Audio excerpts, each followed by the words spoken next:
repose sur chacun de vous. Bienvenue à la préparation de 40 jours de jeûne inspiré 2023 du 20 juin au 29 juillet.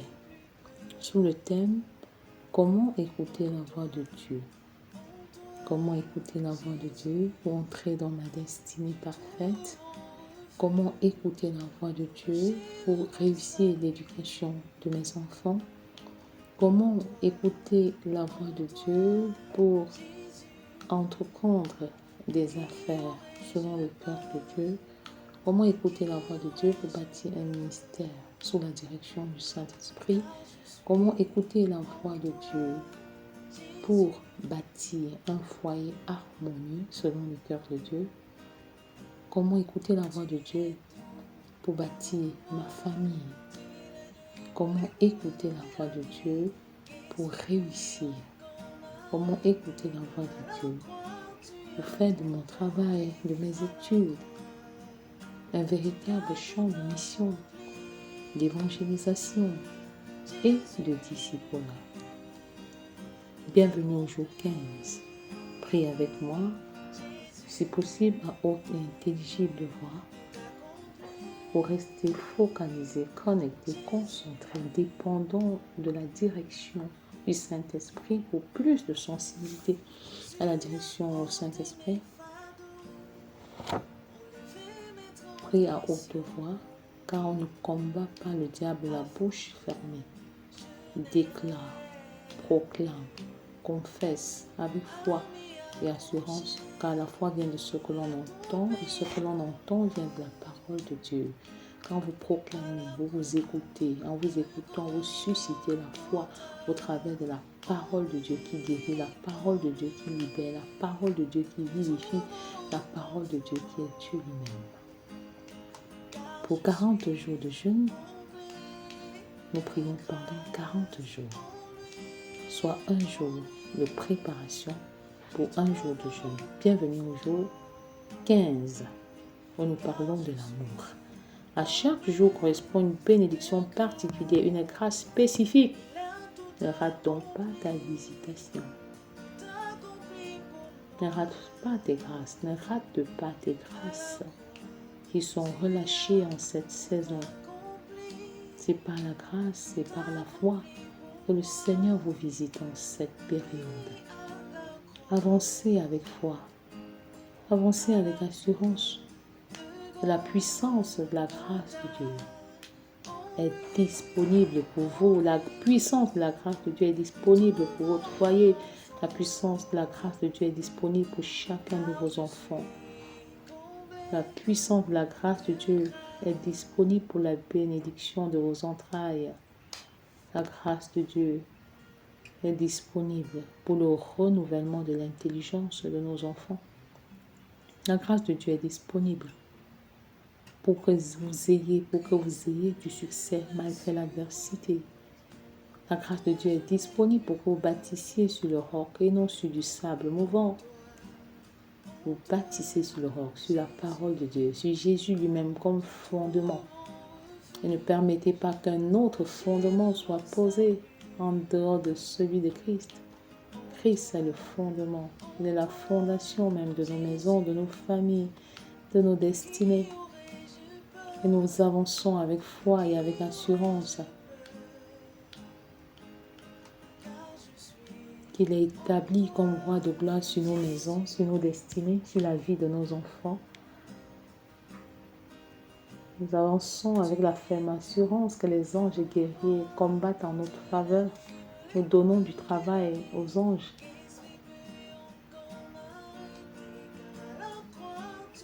Et la sécurité angélique est notre partage au nom de Jésus.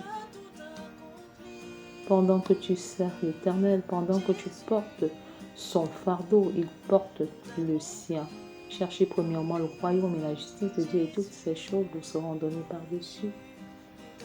Pendant que tu t'investis davantage dans le champ de mission, le Seigneur relâche ses anges à ton service au nom de Jésus.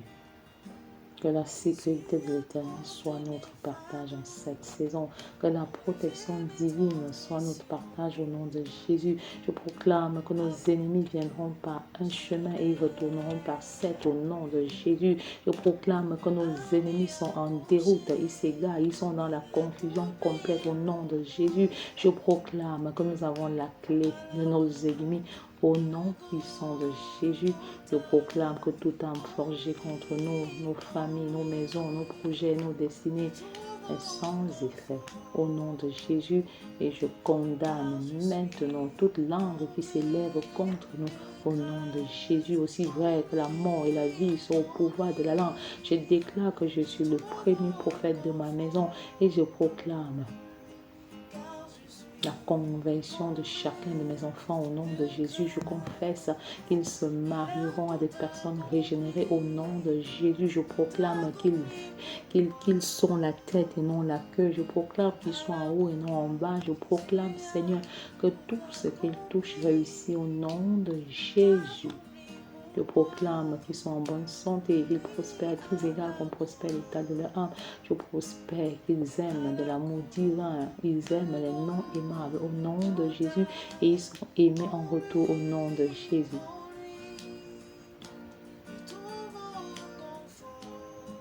Je vous conseille de toujours préparer le jeûne dans la prière. Car dès que vous avez le projet de prier, le diable a le projet de vous empêcher de prier. Et dès que vous avez le projet de jeûner, le diable a le projet de vous empêcher de jeûner. Père, nous te consacrons ce jour où nous parlons de l'amour. L'amour. Dieu est amour. Et celui qui n'aime pas n'a pas connu Dieu. Dieu est par nature amour. Même si l'homme est par nature égoïste. Dieu est amour.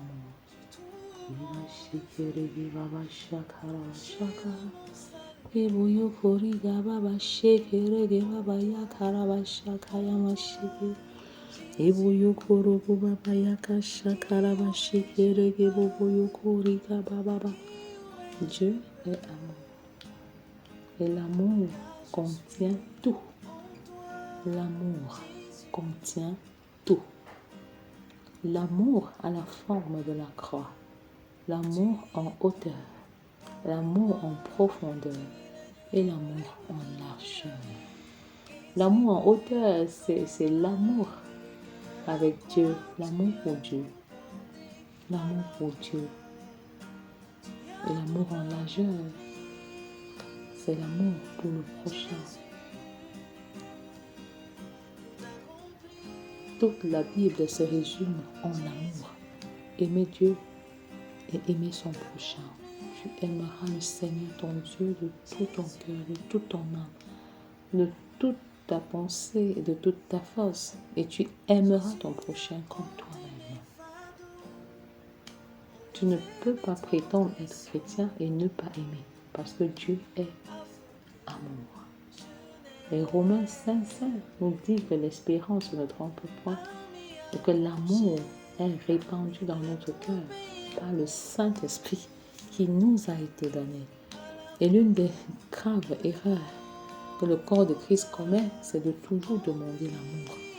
Quand tu es devenu enfant de Dieu, tu as été rempli d'amour. Le Saint-Esprit qui vit en toi, qui est venu en toi à ta nouvelle naissance, a répandu l'amour dans ton cœur. Donc tu ne peux plus prier en disant « Seigneur, donne-moi l'amour. » « Seigneur, remplis-moi de ton amour. » Non. Mais la prière est « Seigneur, montre-moi comment manifester l'amour. Aide-moi à manifester l'amour en aimant mon mari, en aimant ma femme, en aimant mes enfants, en t'aimant et en aimant mon prochain de manière inconditionnelle. Que je manifeste mon amour, même lorsque l'autre est désagréable. Parce qu'au Romains 5,8, Dieu prouve son amour envers nous lorsque nous sommes pécheurs. C'est quand nous sommes désagréables que le Seigneur nous aime. Et c'est quand ton mari est désagréable. C'est quand ta femme est désagréable. C'est quand tes enfants sont désagréables. C'est quand ton prochain est désagréable que tu as le défi de la foi de manifester ton amour à leur endroit. C'est un amour divin, c'est un amour inconditionnel. C'est un amour qui ne dépend pas des circonstances, qui ne varie pas en fonction des événements. C'est un amour qui est un engagement et qui dépend de la personne qui aime et non de la personne aimée. J'aime mon mari, mais indépendamment de ce qu'il est, de ce qu'il fait et même de ce qu'il a, c'est l'engagement que j'ai pris. Et quelle que soit son attitude et son comportement, je continue de manifester l'amour. C'est l'amour par la foi. C'est l'amour des non aimables. C'est l'amour pour les personnes désagréables. Et Dieu seul peut vivre un tel amour au travers de nous. Humainement parlant, c'est impossible. La plupart des personnes que j'encadre me disent souvent, mais c'est compliqué. Comment aimer un mari infidèle? Comment aimer une femme insoumise? Laissez le Saint-Esprit aimer votre femme. Aimez votre mari. Aimez vos enfants. Aimez le prochain au travers de vous. Et vous expérimenterez l'amour inconditionnel. L'amour par la foi. L'amour des personnes désagréables. C'est ce dont nous avons besoin pour bâtir des familles selon le cœur de Dieu. L'amour contient tout. Et c'est pourquoi le diable attaque les chrétiens par l'amour. Et il est écrit dans Matthieu 24, verset 12, « Et parce que l'iniquité, et parce que l'iniquité se sera accrue, l'amour du plus grand nombre se refroidira. » L'amour du plus grand nombre se refroidira. L'amour est refroidi au sein de la relation conjugale. L'amour est refroidi au sein des familles. L'amour est refroidi au sein de nos communautés, au sein du corps de Christ. Le diable est conscient du pouvoir de l'amour, de la puissance qui est relâchée par l'amour. Et c'est pourquoi il attaque principalement cet amour-là.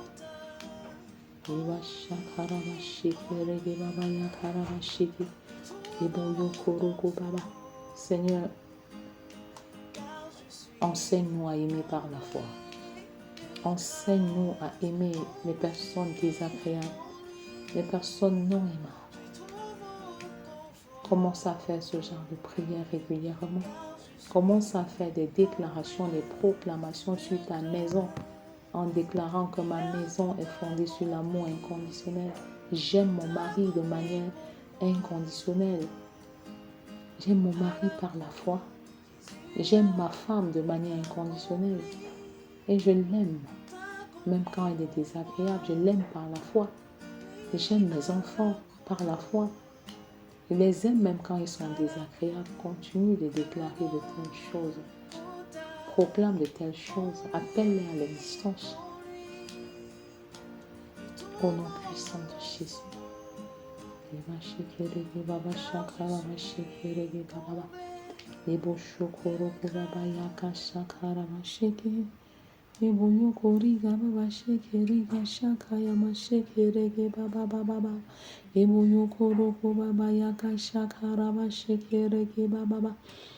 L'amour inconditionnel, Seigneur.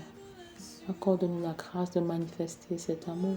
Donne-nous de payer le prix de notre engagement pour manifester cet amour. Même si la chose paraît difficile, tu le fais à notre place parce que tu as aimé tous les hommes malgré le fait qu'ils étaient désagréables. Tu nous as aimés quand nous étions mauvais. Tu nous as aidés quand nous étions pécheurs.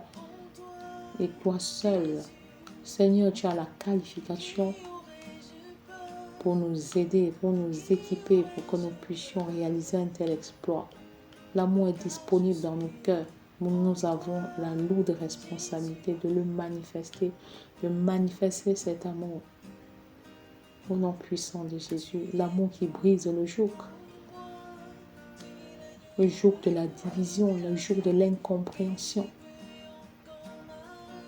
et même le joug de l'incrédulité. Les hommes ont tous besoin de se sentir aimés. Même le brigand à la croix, même le meurtrier le plus dangereux a besoin de se sentir aimé. Et s'il ressent cet amour exprimé par chacun de nous, nous pouvons apporter une véritable révolution d'amour dans ce monde, en commençant par nos propres maisons, en commençant par notre Jérusalem, notre lieu de service, notre communauté. Et le corps de Christ sera complètement transformé. Oh Seigneur, Montre-nous comment manifester l'amour. Comment manifester l'amour. L'amour inconditionnel et le pardon inconditionnel marchent ensemble. Enseigne-nous à pardonner. Pardonner et pardonner encore autant de fois que cela est possible. Pardonner sans condition. Montre-nous comment pardonner à nos maris, pardonner à nos femmes, pardonner à nos enfants, pardonner à nos prochains.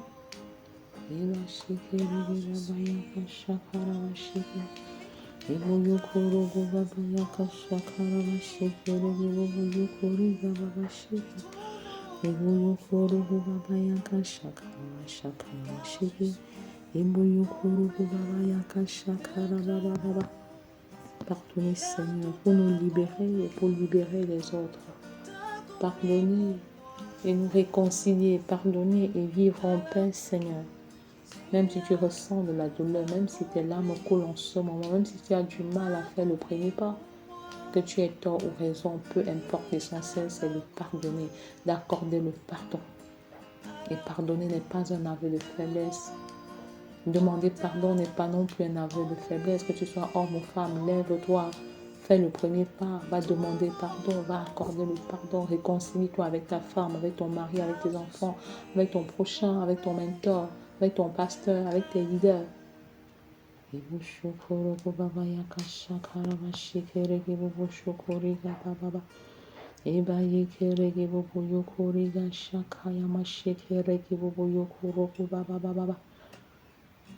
La foi est l'énergie qui fait fonctionner l'amour.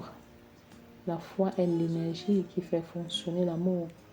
Tout comme un ordinateur desktop qui n'est pas branché ne saurait fonctionner. L'amour ne saurait fonctionner sans la foi. D'après Galates 5:6, la foi qui est agissante par la charité. La foi est agissante par l'amour. C'est par l'amour.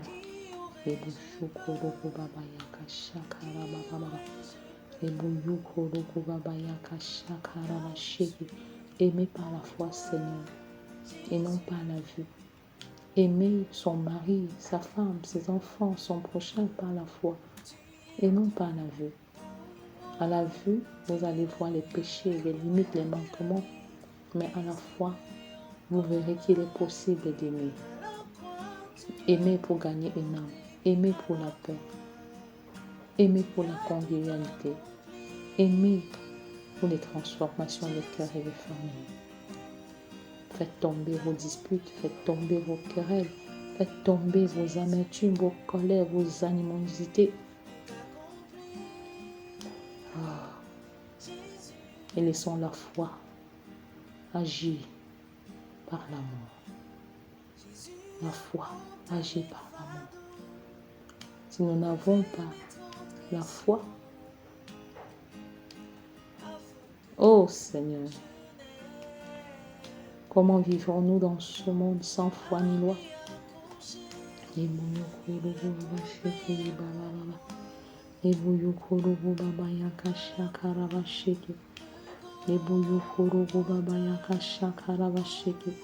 Quand j'aurai même la foi jusqu'à transporter les montagnes, si je n'ai pas l'amour, je ne suis rien.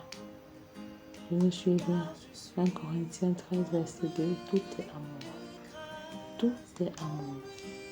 L'amour qui aime, l'amour qui pardonne, l'amour qui console, l'amour qui élève les autres. Oh Seigneur, il va shake le baya karaba shake.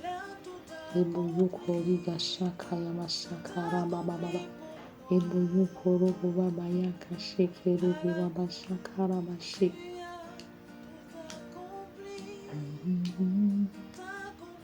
Montre-nous comment manifester l'amour, Seigneur, par la foi. Nous aurons peut-être beaucoup de prétextes pour ne pas aimer, mais aucune raison valable qui tienne debout, car tu es amour. Et si nous sommes nés de toi, nous devons manifester l'amour parce que tu es amour. L'amour en largeur donne. L'amour en largeur met fin à la division. L'amour en largeur accueille les autres, développe un sens de l'hospitalité élevé. L'amour en largeur ne s'impose pas. L'amour en largeur cherche les intérêts de l'autre. L'amour en largeur n'est pas égoïste. 1 Corinthiens 13, verset 5. L'amour ne cherche point son intérêt. Commence dès à présent à chercher les intérêts de ton mari, de ta femme, de tes enfants et de ton prochain. Car on ne peut pas chercher les intérêts des autres et les nôtres au même moment. Cherche prioritairement les intérêts de ta femme ou de ton mari. Prioritairement, car il y a plus de bonheur à donner qu'à recevoir. Ton bonheur se trouve en ta femme, ton bonheur se trouve en ton mari, femme. Et c'est quand tu cherches le bonheur de ton mari que le Seigneur te rend heureux. Et c'est quand tu cherches le bonheur de ta femme que Dieu te rend heureux. Donc tout se passe comme si Dieu a mis le bonheur de chacun dans un foyer en l'autre. Quand vous cherchez vos propres intérêts au nom de l'égoïsme, vous ne serez pas heureux. Mais quand vous allez commencer à chercher prioritairement, en premier lieu, prioritairement et singulièrement les intérêts de votre conjoint ou de votre conjointe, c'est alors que vous serez heureux. Et la mauvaise question que beaucoup se posent est celle de savoir ici en retour, l'autre ne recherche pas mon intérêt, ne cherche pas mon bonheur, ne cherche pas mon salut. Devrais-je continuer à l'aimer? Et je réponds toujours par l'affirmative en disant oui, il faut continuer à aimer. Et s'il faut réfléchir à ce type de questions, c'est avant le mariage. Une fois qu'on est marié, on ajuste. C'est pourquoi il est toujours important de surmonter le mal par le bien. Romains 12, verset 21. Il n'y a pas de bonheur à rendre le mal par le mal. Il n'y a pas de bonheur à chercher ses propres intérêts. Lorsqu'on trouve ce qui est bon, il faut le partager avec les autres, en commençant par ceux de notre propre maison. L'amour ne cherche point son intérêt. Commence à rechercher les intérêts de ton mari et de ta femme. Commence à rechercher les intérêts de tes enfants, de ton prochain, de manière prioritaire. Il faut croître dans l'amour. Il faut croître dans l'amour en hauteur, l'amour vertical, l'amour avec Dieu. Aimer Dieu, c'est évangéliser. Aimer Dieu, c'est lui obéir. C'est-à-dire aller et faire de toutes les nations des disciples. C'est ça, aimer Dieu. Tu ne peux pas aimer Dieu et ne pas aller en mission. Tu ne peux pas aimer Dieu et ne pas évangéliser. Tu ne peux pas aimer Dieu et ne pas faire des disciples. Car le but ultime de Dieu pour tous les hommes, pour toutes les familles, pour toutes les femmes, pour tous les enfants, pour tous les jeunes, pour tous les adolescents, pour tous les célibataires, le but ultime de Dieu est bel et bien de remplir le ciel des disciples au nom puissant de Jésus. Père, nous soupirons pour une nouvelle génération de personnes qui t'aiment, des personnes qui te craignent et qui sont en permanence dans le champ de mission. Parce que ne pas faire des disciples, c'est désobéir à Dieu, c'est péché. Et nous refusons d'être dans cette dynamique-là au nom de Jésus. Au-delà, Seigneur, d'aimer par la foi, d'aimer les non aimables, nous voulons croître en longueur, en profondeur, en hauteur et même en largeur dans l'amour. Nous voulons croître dans l'amour. Comment pourrais-je croître dans l'amour? Tout d'abord en mettant en pratique les commandements de Dieu. Dieu lui-même dit que ses commandements ne sont pas pénibles. Et celui qui a mes commandements et qui les garde, c'est celui qui m'aime. Celui qui m'aime sera aimé de mon Père, je l'aimerai et je me ferai connaître à lui. Jean 14, 21. Tu ne peux pas dire aimer Dieu et agir en opposition de phase avec ses commandements, avec sa loi, avec sa parole. Non. Comment grandir en profondeur? S'investir à temps et à contre-temps pour le salut des âmes sous la direction du Saint-Esprit. Donc, aimer Dieu prioritairement, aimer le prochain et manifester cet amour par le salut du plus grand nombre, le salut du maximum et affermir un grand nombre de personnes. On choisit dès à présent d'être une bénédiction pour 10 à 12 personnes dans ta communauté, dans ton église, dans ton groupe, dans ton ministère et dans ton mouvement. Choisis d'être une bénédiction pour 12 personnes. Et j'ai l'habitude de poser la question à mes leaders, où sont tes 12 disciples? Jésus en avait 12, mais où sont tes 12 disciples? Choisis d'affermir au moins 12 personnes. Au moins 12 personnes à qui tu communiques les principes, les valeurs bibliques. Choisis de communiquer ces valeurs-là à tes enfants, à tes célibataires, à un célibataire, à un homme, à une femme, à un couple, à une famille. Le monde en a besoin. Le monde a spirituellement faim. La crise par laquelle le monde passe, oui, c'est vrai, elle est économique, mais elle a un fondement spirituel. Le monde a spirituellement faim. Le monde a spirituellement besoin de Jésus. Le monde a faim de Jésus, soif de Jésus. Peux-tu te rendre disponible pour partager ta foi? Peux-tu te rendre disponible pour partager ta foi? Le Seigneur suscite des appels, le Seigneur suscite des vocations, le Seigneur suscite des ministères de famille en cette saison. Il y en a qui vont même changer de couloir, il y en a qui vont s'orienter différemment et qui auront un meilleur fardeau, un plus grand fardeau pour le salut des âmes, pour la restauration des familles. Et toutes les familles de la terre seront bénies en toi. Que cette parole adressée à Abraham soit ton partage en tant que fils ou fille d'Abraham. Au nom puissant de Jésus, tu reçois cette onction, tu reçois cette bénédiction et tu t'engages dès maintenant que tu te lèves à être une source de bénédiction, à être un instrument de Dieu pour le réveil spirituel dans les familles, pour le réveil spirituel dans les maisons, pour le réveil spirituel dans les couples. Et tu te lèves et tu deviens un agent, un instrument de restauration des couples en difficulté, des familles brisées, au nom puissant de Jésus. Merci Seigneur pour la grâce que tu nous donnes. Merci parce qu'il n'y a pas d'autorité spirituelle sans amour. Il n'y a pas d'autorité spirituelle sans amour. La puissance est dans l'amour. L'amour qui pardonne.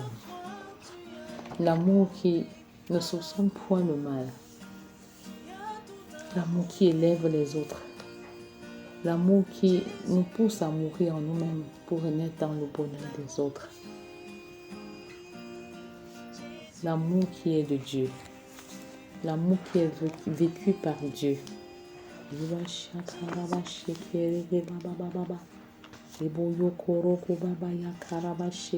Tu visites les familles où il n'y a pas d'amour. Tu les restaures complètement. Tu restaures les familles où l'amour n'a plus sa raison d'être. Et je sème dans chacune de nos maisons l'amour qui est de Dieu. L'amour qui est de Dieu. L'amour divin. L'amour qui pardonne tout. L'amour qui excuse tout. Et je confesse que dorénavant, nous sommes amour. Nous sommes amour. L'amour qui est patient, qui est plein de bonté, qui n'est point envieux. L'amour qui ne se vante point, qui ne s'enfle point d'orgueil. L'amour qui ne fait rien de malhonnête. L'amour qui ne cherche point son intérêt. L'amour qui ne s'irrite point. L'amour qui ne soupçonne point le mal. L'amour qui ne se réjouit point de l'injustice, mais qui se réjouit de la vérité. L'amour qui excuse tout, qui croit tout. L'amour qui espère tout. L'amour qui supporte tout. L'amour qui ne périt jamais. Est dorénavant notre partage. Au nom puissant de Jésus.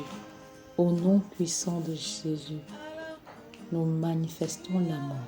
Dorénavant, au nom de Jésus, je confesse que je manifeste l'amour inconditionnel à l'endroit de mon mari. Au nom de Jésus, je manifeste le pardon inconditionnel à l'endroit de mon mari à qui j'ai déjà accordé le crédit illimité de pardon pour dire qu'il est pardonné pour les péchés passés, présents et futurs. J'accorde le crédit illimité de pardon à chacun de mes enfants. J'accorde le crédit illimité de pardon aux prochains, aux personnes de ma communauté, de mon ministère, aux co-ouvriers dans le champ de mission. Je déclare que je suis amour. Je déclare que je manifeste l'amour. Je déclare que j'aime par la foi Je proclame que j'aime les noms aimables. Je déclare que j'aime les personnes désagréables. Je déclare que je suis amour. Je suis amour. Je suis amour. Je suis amour. Je manifeste pleinement l'amour dans ma maison, dans mon ministère. Je manifeste l'amour dans ma communauté, dans la société, dans mon lieu de service. Et je suis amour.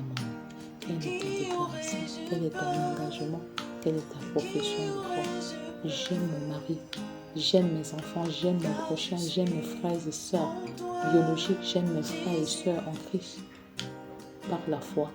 Et je leur accorde le crédit illimité du pardon par la puissance du Saint-Esprit qui a répandu l'amour dans mon cœur. Au nom de Jésus. Amen. Soyez bénis.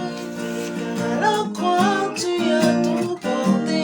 À la croix, tu as tout accompli. Jésus, tout accompli. Jésus, tout accompli. Jésus.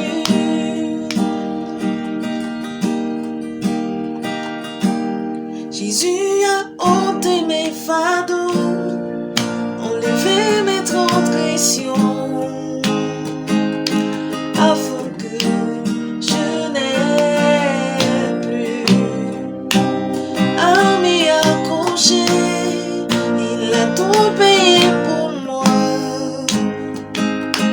à la croix de Golgotha. En lui,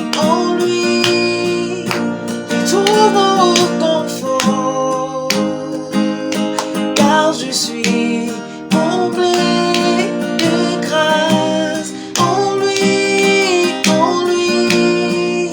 je trouve confort, car je suis comblé de grâce. Il a tout accompli pour moi. À la croix, Jésus a tout accompli pour moi.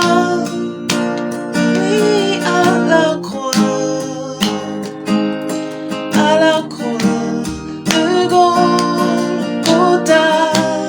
En lui, je trouve